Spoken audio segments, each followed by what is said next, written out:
সকালবেলা কারবালার এমন একটা রাস্তায় চলে আসলাম। এরকম রাস্তা কারবালার ভিতরে দ্বিতীয় আরেকটা নাই। আজকের ভিডিওতে কারবালার এই রাস্তাটা ঘুরে ঘুরে দেখানোর চেষ্টা করবো। আসসালামু আলাইকুম, কি অবস্থা? সবাই কেমন আছেন? আশা করছি ভালো আছেন। আলহামদুলিল্লাহ, আল্লাহর রহমতে আমিও ভালো আছি। কারবালার এই রাস্তাটায় আসলে বাংলাদেশের মতন পরিবেশ দেখা যায় বা মনে হয়, একেবারে সবুজ শ্যামল রাস্তার পরিবেশ। এরকম রাস্তা কারবালার ভিতরে দ্বিতীয় আরেকটাও নাই। আমার মনে হয় আমি যতটুকু ঘুরছি কারবালার ভিতরে কোথাও এরকম রাস্তা দেখি নাই। দেখেন, সকালবেলা আসার কারণে এখানে মানুষজন একেবারে নাই। আপনি যখন বিকালবেলা আসবেন তখন এখানে মানুষজন থাকে, সবাই আসে ঘোরার জন্য এই রাস্তাটাই। দেখেন কি অসাধারণভাবে কিছু কিছু ঝর্ণা এখানে করে রাখছে।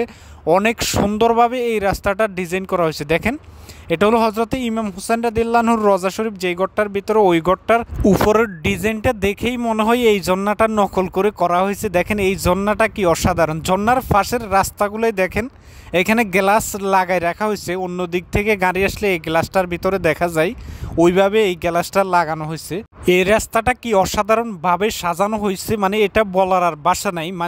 ফরেনার যারা আসে, বাইরে থেকে যারা আসে, এই রাস্তায় একবার হলো ঘোরার জন্য আসবেই।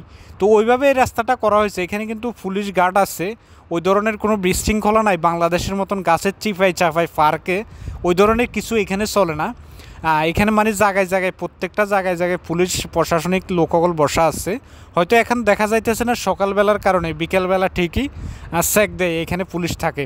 তো ওই কারণে ওই ধরনের কোনো বিশৃঙ্খলা নাই। আপনারা হয়তো জানেন, কারবালা মোটামুটি ইরাকের একটা সভ্য ডিস্ট্রিক্ট বা সভ্য এলাকা বললেই চলে। ওপেনলি কোনো কিছু চলে না বা ওপেনলি কোনো কিছুই নেই। এটাই হলো বাস্তবতা। যারা আসলে কারবালাতে আসছে ঘুরে, তারা হয়তো অনেকে জানে। তো যে যাই বলক, আমি কারবালার পরিবেশটা মোটামুটি আমি ভালো মনে করি। এখানে অন্য ধরনের খারাপ কিছুই নেই। নইলে বাংলাদেশের মতো যদি এরকম রাস্তা, এরকম পার্ক হতো, তাহলে চিপাই চাপাই বসে থাকতো। আর তো বলে আর এটা বলা লাগতেছে না, আপনারা হয়তো অনেকে এটা জানেনে। যাই হোক, রাস্তার পরিবেশটা দেখেন, মাশাআল্লাহ কি অসাধারণভাবে এই রাস্তাটার গাছ পালা ফুল কি অসাধারণভাবে সাজাইছে। এটা বলে আর বোঝানো যাইবে না, আপনারা হয়তো ভিডিওতে দেখতেছেন। তো কার কাছে কেমন লাগতেছে এই রাস্তাটার ভিডিও, অবশ্যই সেটা কমেন্ট করে জানাবেন। আর এই ভিডিওটা আপনাদের কাছে যদি ভালো লেগে থাকে, শেয়ার করে দিয়ে অন্য আরেক বাইকেও দেখার সুযোগ করে দিবেন।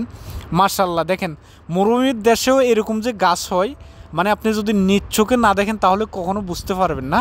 তবে এটার পিছনে কিন্তু খাটাখাটনি আছে, অনেক পানি দেয়, সুন্দরভাবে দেখাশোনা করে এই যত্ন করার উদ্দেশ্য হলো একমাত্র বাইরের থেকে যেসব লোক আসে, ওইসব লোকে যে এগুলা দেখার জন্য আসে বা দেখে যেন ভালো লাগে, এই কারণে পরিবেশটা অনেক সুন্দর করে রাখা হয়েছে। আলহামদুলিল্লাহ, ঐতিহাসিক কারবালার এই অসাধারণ রাস্তাটা কিছুটা আপনাদেরকে দেখানোর চেষ্টা করলাম। তো আমার কথার ভিতরে ভুল ত্রুটি হতে পারে, সবাই অবশ্যই ক্ষমার দৃষ্টিতে দেখবেন। আর আমার চ্যানেলে যদি নতুন হয়ে থাকেন, অবশ্যই চ্যানেলটা সাবস্ক্রাইব করে বা ফলো দিয়ে রাখবেন। আমি ইনশাআল্লাহ চেষ্টা করব ইরাকের ঐতিহাসিক জায়গাগুলো আপনাদেরকে কিছুটা দেখানোর জন্য।